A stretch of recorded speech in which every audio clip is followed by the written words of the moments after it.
Hi everybody, it's Storm. This is my first episode. I'm so excited. I know you guys have been waiting for this moment and I have been waiting for it patiently as well. Ain't that right, Easy? All right, so let's get into it. I'm Storm. I'm from Brooklyn, New York. As you can see, I am a very Black woman who comes from a West Indian background. My mother is Jamaican, my father is Guyanese. I am a woman who earned 3 degrees in education, so that means I am a elementary school educator, and I also am a voice of reason. I would like to be a voice of reason for not just the Black community, but for Black women who are really doing positive things in their communities. And I just happen to be from Brooklyn, and I love everything about being from Brooklyn. So when I think about how I want this show to pop off, per se, I would think about what I really want to be or become. And I see myself kind of like a visionary, like a Brooklyn-style Oprah with a little hint of Wendy, like just a little sprinkle of Wendy. So when I think of Can We Talk with Storm, I want to basically have a bunch of discourses laid out with a plethora of Black, and not all Black, but Black individuals who come from where I come from and who are doing things to elevate and help propel others in the community. So that's really what I want to do. I want to have a safe space and a safe environment for everybody to basically share their world with you and let you get a taste of real testimonies in real life that occurs in the Brooklyn parts or the NYC parts, so to speak. But welcome to the pandemic series. It is going to be something different, people. So 5 episodes in the series, and we're going to talk about all the things that basically people like myself have gone through in the pandemic and things that are going to help us get through and further in this pandemic. So stay tuned.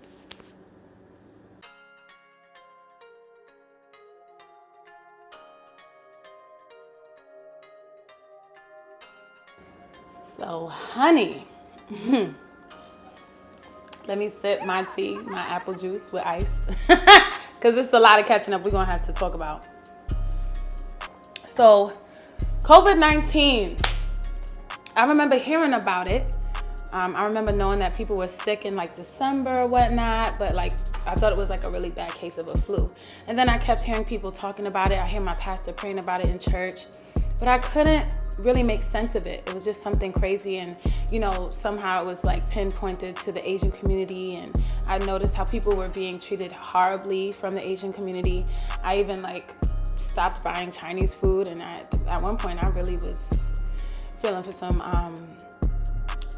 4 chicken wings with french fries, hot sauce, ketchup, and barbecue sauce, that mambo sauce. Anybody from Brooklyn know what's up.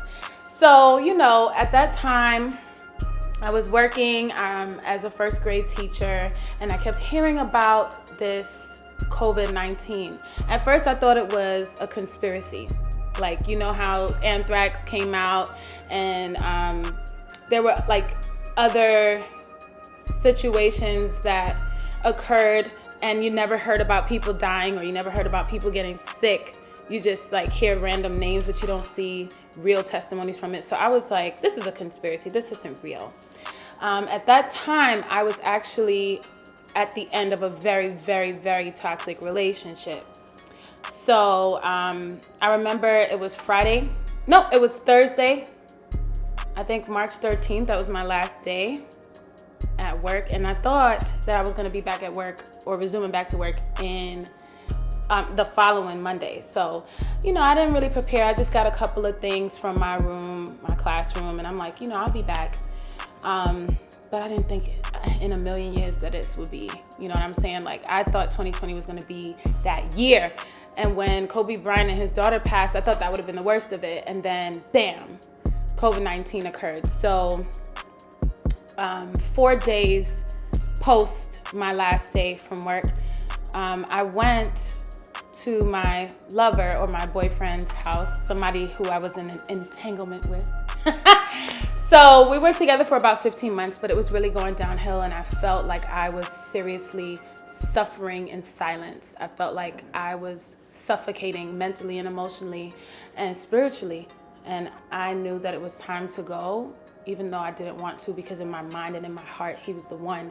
In my mind and in my heart, I wanted a life and a start with him. And even when I moved in this apartment, you know, I had an idea that it was going to be me and him, and now, like, it's not, and that's fine. But, like, this pandemic has put me through it, child. I mean, I went to his house to go get my things, and he was really sick, and I was in my feelings. I was in my bag because I'm a Scorpio and I'm petty. So we were kind of tussling, and things was about to get real crazy. And somehow it simmered down. I fell asleep, and from that moment, I couldn't breathe. I know that sounds crazy, but, like, this whole entire area shut down.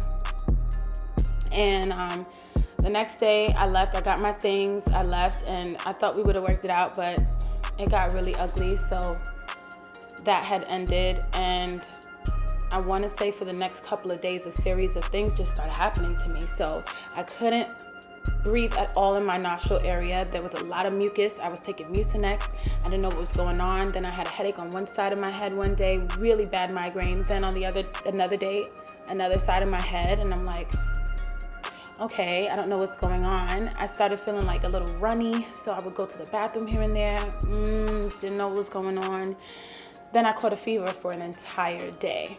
Now, the weather was changing. I also have, like, allergies at times, but I just couldn't figure it out. So one day, I want to say it was March 23rd.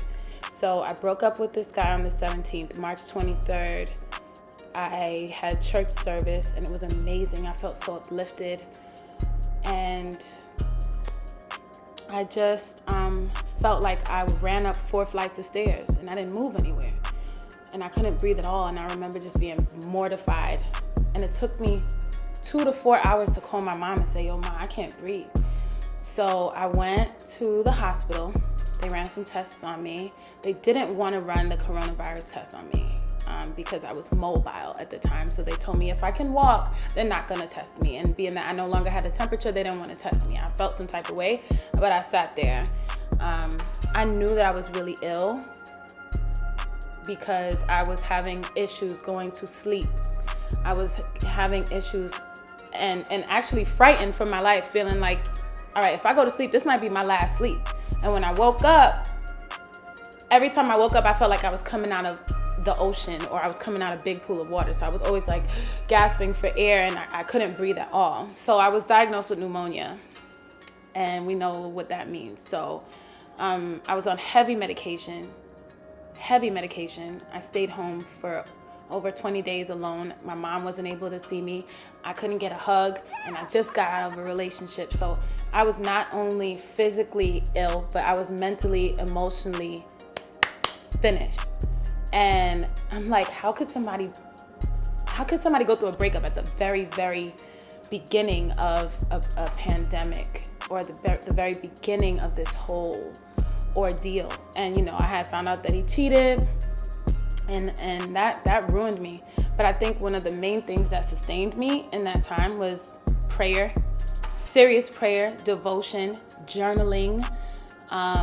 And a lot of times when I was journaling, I was reflecting on who I am and why was I able to stay in a relationship that was so toxic that long. Like, I had to find out what it was about me that still wanted something like that. I had to basically delve deep into what happened to me when I was a child, or what happened in my childhood as to why I am gravitating or having attachment or abandonment issues with this particular type of person. So it really allowed me to grow. And honestly, I'm gonna be 32 this year. I've never spent so much time by myself until the pandemic. I'm okay with being by myself, but I never spent that much time alone. I never spent that much time in my thoughts. I never allowed myself to even get that much closer with God. So that was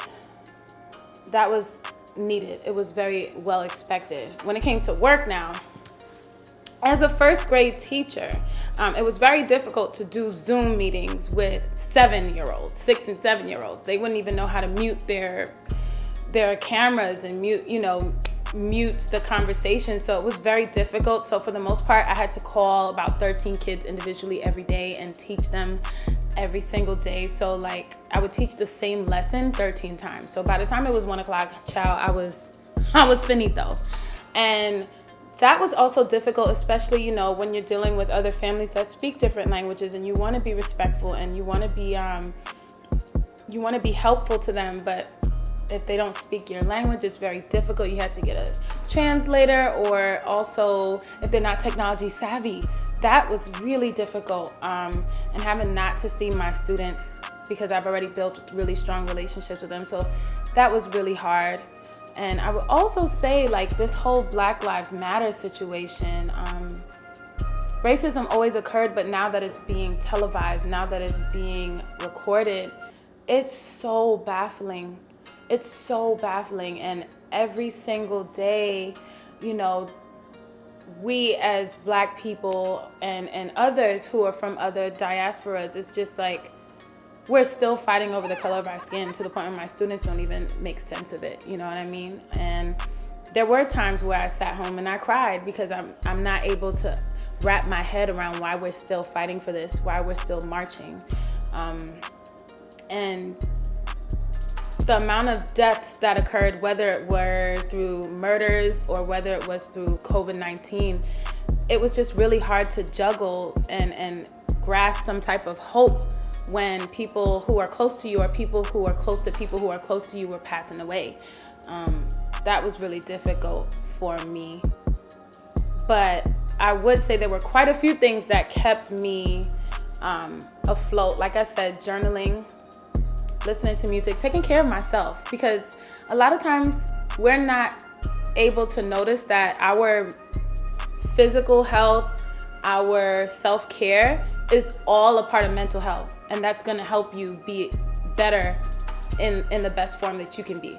So a lot of times, you know, if it's just me greasing my scalp, making sure my edges are together, honey, making sure I'm drinking my water, minding my business, taking care of my skin, this, honestly, I'm a woman, I'm a lady who always has her nails and toes done, and this has been a different kind of adjustment, to the point where I feel like I'm a 9-year-old again, learning how to paint my nails on both hands, and, you know, trying to perfect them and still keep my sexy and still feel like, okay, there's still some beauty left in here. So I feel like self-care is the best care, because it really helps me take care of what's going on in here.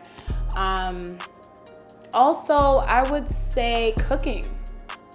Cooking has helped me a great deal. I didn't start really cooking until I got into a relationship, because he was tired of me doing Uber Eats and I'm spending all this money and he's spending money. So I had been cooking here and there, and it was cool because, you know, for some reason he's an American, so most American guys, you know, you could cook anything and they're like, oh babe, this is good, you know what I'm saying? Like, I feel like West Indian guys, they cook better than women. I'm sorry, hands down, West Indian men cook better, and I think if he was West Indian, it would probably be a different story. But I was cooking for survival. Now I'm cooking for the love of it, I'm cooking for the enjoyment of it, and somehow people love it.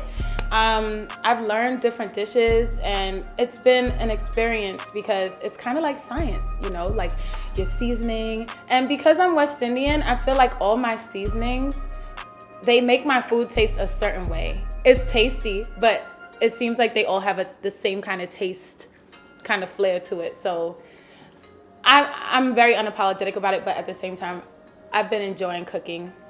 I haven't gotten into baking yet, but cooking has been so therapeutic for me. And I noticed, like, when I'm on Instagram, people are like, yo, how much is a plate? And I'm like, nah, it's nothing. Like, you know, I probably might send it in an Uber.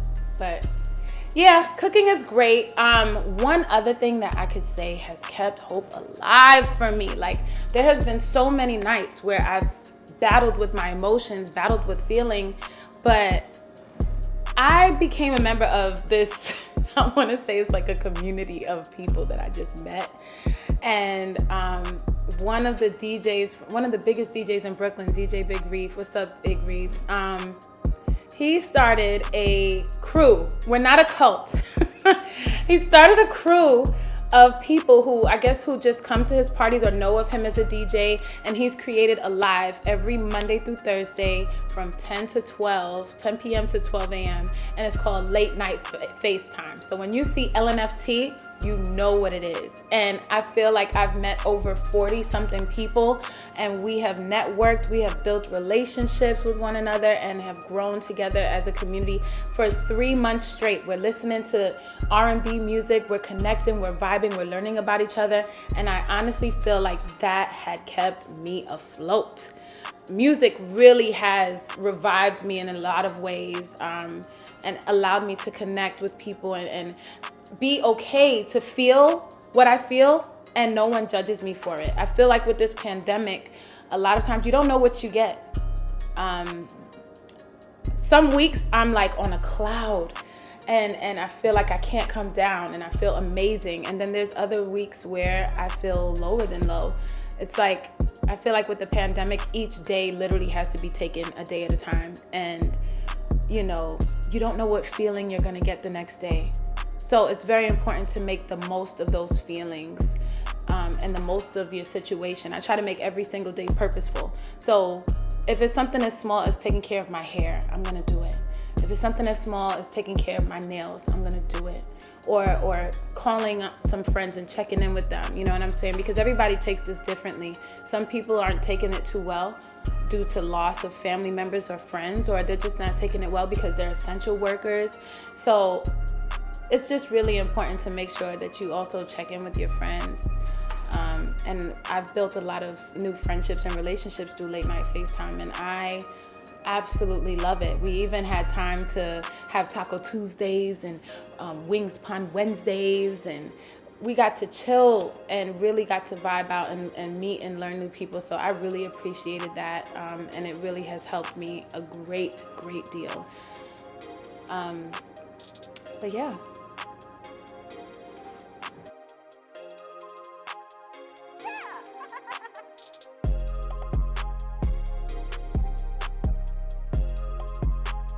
All right, so I would say that also some perks from this pandemic that I experienced is that, one, I woke up out of bed, I probably just brushed my teeth and got right to work on my couch and stayed there for hours. So that was a little convenient, like not being able to use public transportation and whatnot. So that was cool, that was fun. And also I got to build some really cool, strong relationships, rekindle some. So for one, my middle school best friend, we were on and off for years, but the pandemic gave us an opportunity to rekindle our friendship, and it's been tighter than ever, or even as tight as when we were kids.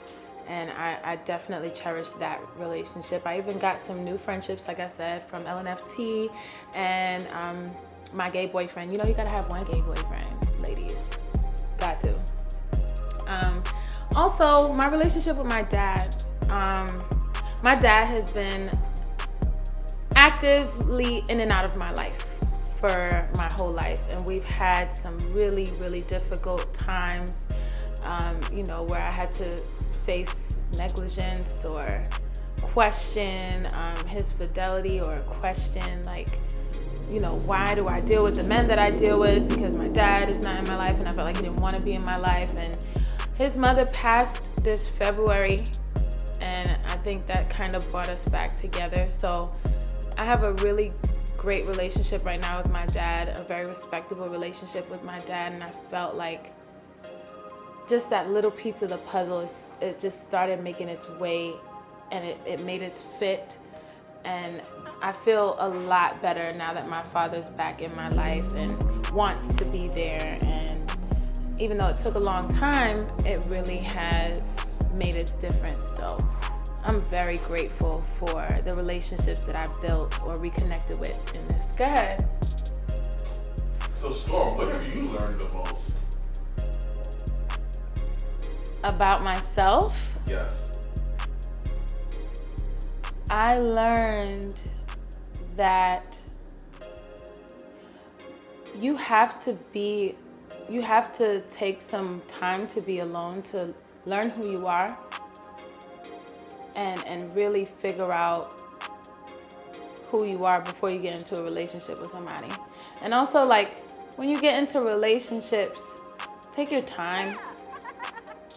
When you see the red flags, don't make them turn into a bouquet of red flags. Bars. I also feel like journaling has helped me in an immense way. And spending time with yourself. It's okay to do that. You learn so much more about yourself. You develop a different type of love, you know? Like when I got out of this relationship, you know, people are like, oh, you should love you more. Like, I've been loving me. Can't you see, baby? I love all of this. Love it. Sometimes when you get into those situations, it has nothing to do with the level of love that you have for yourself. Maybe you're dealing with attachment issues. Maybe you're dealing with abandonment issues. And it took for me to be alone to face those things full force. And it didn't feel good. A lot of times I spent on this couch by myself.